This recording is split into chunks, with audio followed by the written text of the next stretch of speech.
Since the dawn of time, man has yearned to fly. And in Warhammer the Old World, one group of men was bold enough to do it. The Birdmen of Catraza. And today, I'm going to revitalize the Birdmen of Catraza and maybe teach you a thing or two about their history and see what we can do with that, like, 25-year-old model. All right, let's do this. All right, I'm old. I don't want to roll my ankle. All right. 3 points of contact. Go ahead.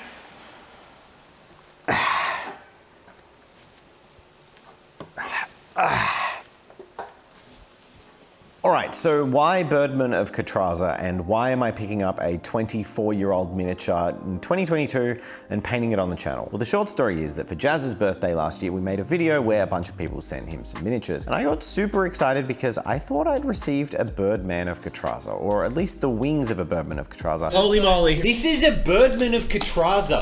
I think it's a Birdman of Catraza. I have no idea what he's saying, He sits on but the I'm so dragon, maybe? excited. But not much else was there except for just the set of wings. That was it. Now, I historically had loved a Birdman of Catraza and always loved the concept of them and that whole Da Vinci-esque vibe in general. So I got really hyped and was like, guys, I love Birdman, I love Birdman. So then later in the year, and Christmas time last year when we opened some more mail from our fans, Infernus Shadows had actually sent me a box of Birdman of Catraza that their father had owned. So thank you very much for sending us these minis. I'm going to cherish them, and it's such a cool piece of Warhammer's history. Now, there was a note inside this that effectively said to use them as I wanted and to just enjoy them, and I thought that sharing them with everyone and enjoying them would mean for me painting them. So while I traditionally don't usually strip and paint minis, I'm a brand new mini sort of person. For the purpose of this video, it was time to strip a couple of minis and see what I could do in 2022 with all the paints and knowledge that we have today. To strip these metal minis, I put them in a solution of isopropyl alcohol. Being that they were painted just with acrylics, it was pretty easy to scrub that paint off with a toothbrush.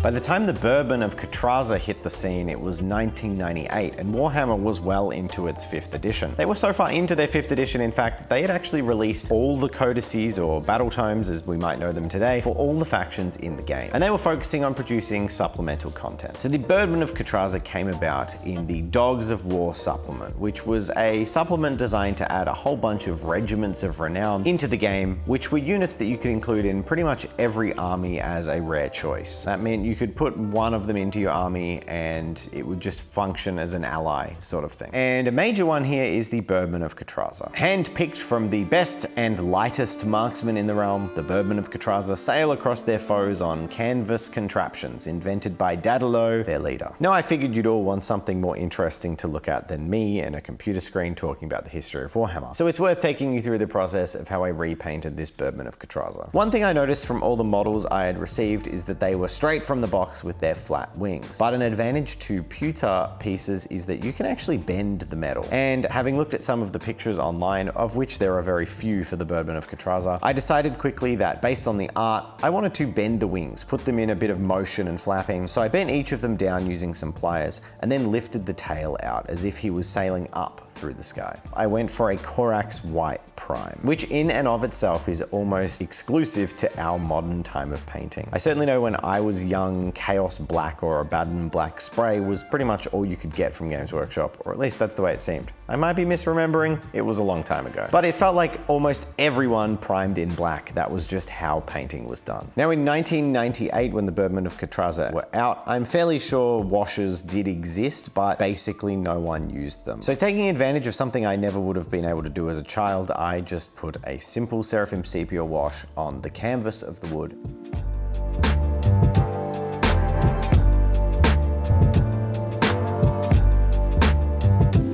Now, to apply a whole bunch of texture to these panels and make it look a lot more interesting, I did a cross-hatching technique, basically painting a grid that would simulate the stretched fabrics of the canvas on each section of the wing. And altogether, I think this really sells the canvas look, which is important because this is a pewter sculpt and therefore pretty thick. The detail is at least a millimeter thick for something that is meant to be very thin canvas. The metal elements on this model I decided to add even more detail through by doing a really rough non-metallic metal silver, placing a gradient of dark blacks with a tinge of blue all the way up to light grays with a tinge of blue, and then highlighting the trims with white and putting a few dots of reflection on it.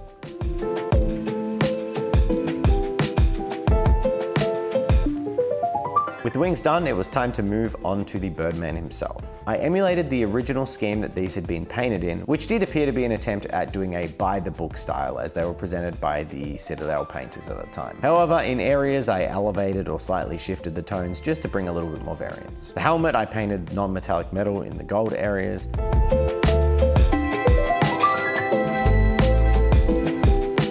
Then I did the feathers in a simple dirty white.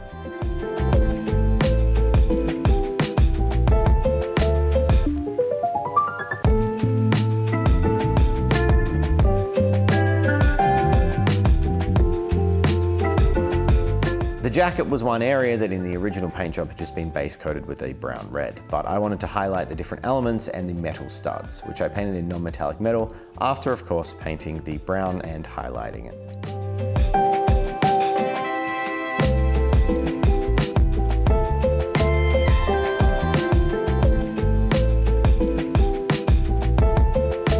The shirt, I was originally going to paint the same color as the canvas wings. However, I felt that that was too much yellow tinted, similar coloration, and it also got lost in the feathers and the non-metallic metal. So I repainted that using blue tones to go for a blue toned white shirt.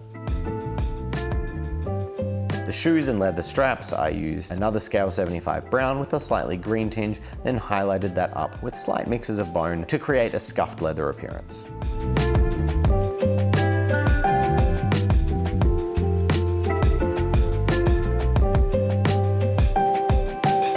The skin-tight pants had little in the way of detail, so I did some rough, fabric-y textured highlights on a basic green and brought those areas up to a brighter color.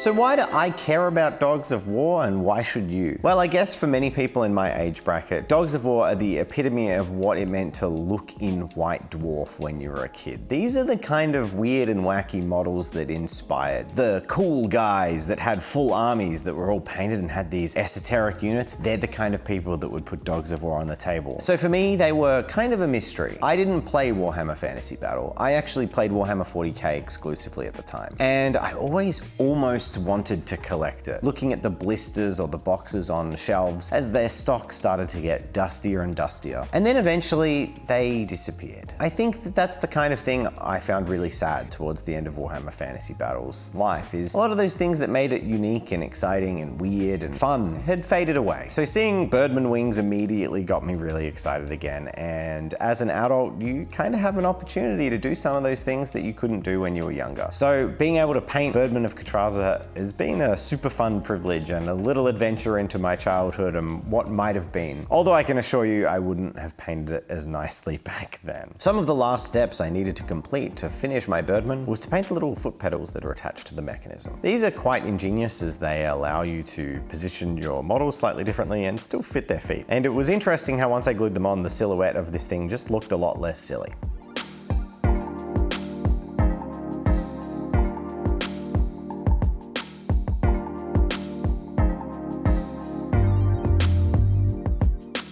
We moved on to the crossbow. I painted this using the same techniques I had for the rest of the model. The flesh is the flesh, some non-metallic metal, as well as the brown wood stock with some grains painted onto it.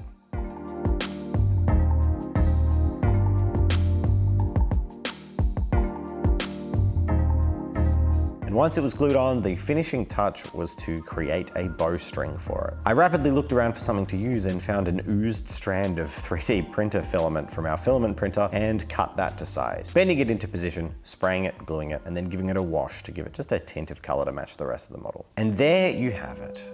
our model is done. And while we enjoy this comparison between the new Birdman of Katraza and the old, I'd like to take a moment to thank all of our patrons who support us in making these videos. Going forward, as new patrons sign up at all but the lowest tier, we'll be shouting out those names in our future videos. So make sure you get involved. Now, I'm sure there won't be shout outs in every video, but we'll make sure we definitely get to everyone every month as they come through. All right, there you have it. Thank you everyone for coming on this journey with me, and I hope you've enjoyed a little bit of a retrospective dive into the Birdman of Katraza and the old Dogs of War. I hope you found this interesting and it was fun to explore a part of Warhammer that maybe you guys didn't know about or you remember vaguely from your history. And a final thank you to Infernus Shadows. Thank you so much to our lovely patron for sending me these models because I've wanted them my whole life. And it's one of those things that you wanted when you were young and then you just kind of put away. And then when you're shown it again, you're just like, yes, I need to paint this. So it's really scratched an itch that I forgot I'd even had. And yeah, this one's gonna be in pride of place as just a joyous mini for my collection. Maybe over time I'll paint Birdman, paint them all in different ways, use them in D&D, who knows. Like, subscribe, comment, all that good stuff. And if you wanna see more moderately deep dives, but not really deep dives into the history of Warhammer, let us know in the comments. I certainly read, that was a loud clap. It was really loud. I certainly read all the comments, so I'd love to see if you're interested in this sort of stuff and what topics should we cover? Hey, that's a cool one. Let us know. Otherwise, yeah, I've been rambling for a while. I've been Harvey Birdman, and we'll see you in the next one. All right, this is Birdman intro. Oh, you are filming something. Yeah, what do you think I'm doing?